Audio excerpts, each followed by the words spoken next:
ఇలా ప్రజలు రాష్ట్ర ప్రజలు ఒక మౌలికమైన ప్రశ్న అడుగుతున్నారు. కేసీఆర్ ఉన్నప్పుడు కరెంట్ ఎందుకు మంచిగా ఉండే, ఇప్పుడు మంచిగా ఎందుకు లేదు?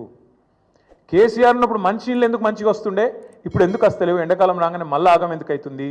మళ్ళీ బిందెలు పట్టుకొని రోడ్డు మీదకి ఎందుకు పోవాలి?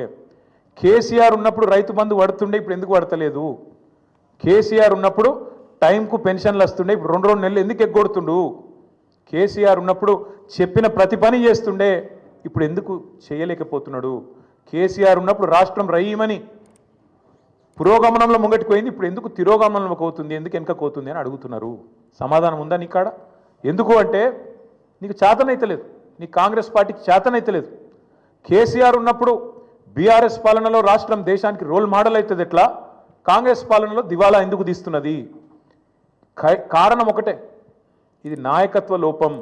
మీ కాంగ్రెస్ పార్టీ పెట్టిన శాపం తెలంగాణకు. మార్పు పేరుతో మీరు చేసిన దుర్మార్గం ఇది.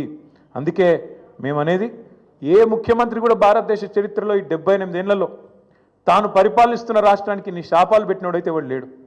ఎయిడ్స్ పేషెంట్ అంటివి, క్యాన్సర్ పేషెంట్ అంటివి, ఆఖరికి నిన్న దివాలా తీసింది మనకు అప్పు ఉడతలేదు అని చెప్పి అట్లా మాట్లాడుతీవి.